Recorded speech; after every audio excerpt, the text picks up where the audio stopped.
सुप्रभात मंडळी. मी आता आहे भिवंडीमधल्या मराठेपाड्यामध्ये आणि माझ्या मागे बघताय श्री छत्रपती शिवाजी महाराजांचं महाराष्ट्रातील सर्वात पहिलं मंदिर उभारण्यात आलं आहे. आजची 18 तारीख 18 मार्च आणि नुकतंच म्हणजेच 14, 15, 16 आणि 17 मार्च या दिवशी या मंदिराचं लोकार्पण झालं. खूप मोठा उत्सव झाला. खूप मोठ्या थाटामाटामध्ये या मंदिराचं उद्घाटन झालं आणि आता हे मंदिर लोकांच्या दर्शनासाठी चालू करण्यात आलं आहे. आणि आज मी हे मंदिर बघण्यासाठी आलो आहे. मंदिर कसं आहे आतून आणि कोणत्या प्रकारे इतिहास मांडण्यात आला आहे, सो या सगळ्या गोष्टी आज आपण आजच्या व्हिडिओमध्ये बघणार आहोत. आता सकाळचे जवळपास 8:30 वाजलेत. आपण आतमध्ये जाऊया, मंदिर कसं आहे बघूया आणि ते तुम्हाला व्यवस्थितरित्या तुमच्यापर्यंत पोचवेन. आणि नक्कीच हा जो महाराष्ट्रातला सर्वात पहिला माझ्या राजाचा मंदिर आज या महाराष्ट्रामध्ये उभारण्यात आलं आहे. खूप चांगली गोष्ट करण्यात आलं आहे आणि खूप प्राऊड वाटतं आहे आज की आपल्या राजाचं पहिलं मंदिर आज या महाराष्ट्रामध्ये बघायला मिळतं.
एक गोष्ट म्हणजे मंदिर एकदम मध्यभागी आहे आणि मंदिराच्या तिन्ही बाजूला समोर तर गेट आहे आणि बाकीच्या उरलेल्या तिन्ही बाजूला महाराजांचा जो काही इतिहास होता, ज्या काही गोष्टी महाराजांसोबत घडल्या या 50 वर्षांमध्ये, त्या सगळ्या गोष्टी इथे मांडल्या गेल्या आहेत. वरती छायाचित्र आहेत आणि त्याच्याबरोबर खालीच पूर्ण माहिती दिली आहे. जसे की त्या शिवरायांचे अष्टप्रधान मंडळ प्रसंग, हे पूर्ण वरती अष्टप्रधानांचं छायाचित्र दाखवलेलं आहे आणि खाली पूर्ण माहिती दिलेली आहे. आणि अशी पूर्ण माहिती ह्या तिन्ही बाजूला, त्या बाजूला सुद्धा, ह्या बाजूला सुद्धा आणि ह्या बाजूला सुद्धा दिलेली आहे. आणि समोरच्या बाजूला मंदिराचा महादरवाजा आहे.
मध्यभागी मंदिर आहे आणि मंदिराच्या तिन्ही बाजूला जसं गडकिल्ल्यांना तटबंदी असते त्याचप्रमाणे याला सुद्धा किंवा याचं सुद्धा बांधकाम केलेलं आहे आणि सुंदररित्या बांधकाम केलेलं आहे। जे समोरचं महादरवाजा आहे सुद्धा खूप भला मोठा आहे। त्याप्रमाणे रायगडावरचा नगरखाना भला मोठा बघायला मिळतो, त्याचप्रमाणे या मंदिराचा सुद्धा महादरवाजा भला मोठा असा बघायला मिळेल आणि खूप छान पद्धतीने मंदिराचं काम केलेलं आहे।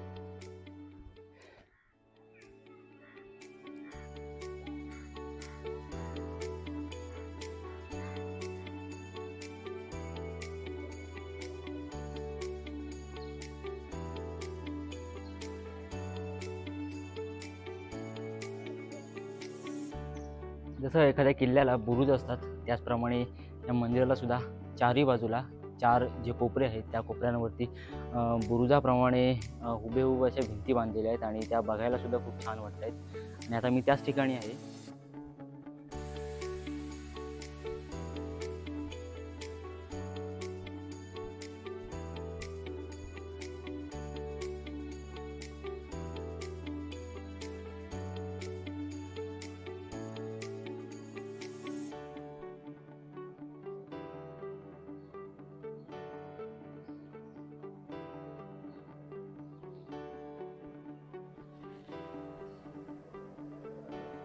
तरी मंदिराच्या अवतीभोवती पूर्ण ओपन असं मैदान आहे, त्याच्यामुळे मंदिर जे वरून बघायला मिळतं म्हणजे एखादा आपण ड्रोन शॉट वगैरे घेतला तर त्या ड्रोन शॉटच्या माध्यमातून जर बघायला गेलो तर खूप सुंदररित्या बघायला मिळतं। तुम्हाला ड्रोन शॉट दाखवतो, तुम्ही ड्रोन शॉट बघून घ्या।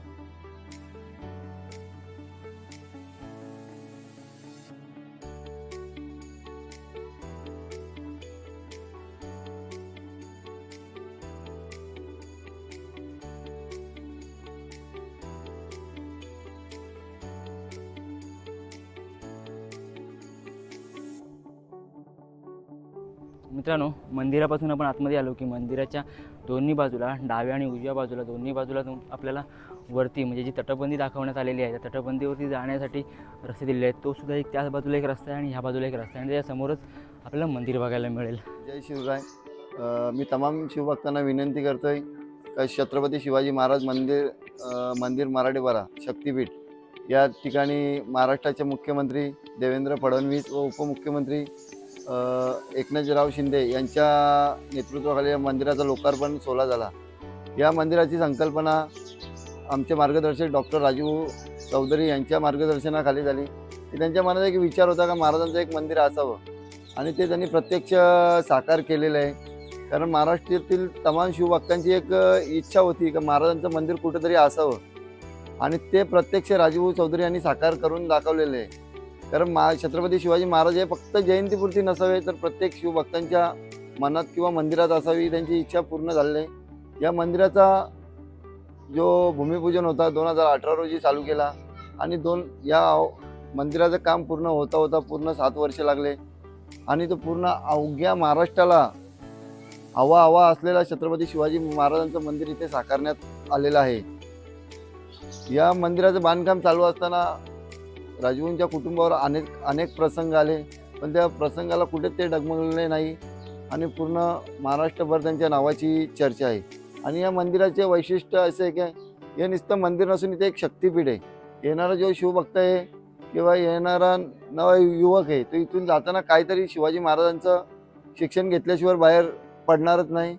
आणि या मंदिराचे वैशिष्ट्य म्हणजे जी छत्रपती शिवाजी महाराजांची जी मूर्ती आहे ती रामलल्लाचे शिल्पकार अरुण योगीराज या शिल्पकाराने घडवलेले आहे आणि आपण महाराष्ट्रीयन भाग्यवंत आहे तर ती मूर्ती पहिले आपण त्या शिल्पकाराकडे घडवण्यासाठी दिली होती आणि नंतर त्याच शिल्पकाराने रामलल्लाची मूर्ती घडवलेली आहे। आणि या मंदिराचे वैशिष्ट्य असे का नुसते मंदिर नसून बाजूला गुरुकुल आहे, अनाथ आश्रम आहे आणि येणाऱ्या शिवाजी महाराजांचे शस्त्र वगैरे ते परीक्षण इथून देण्यात येईल।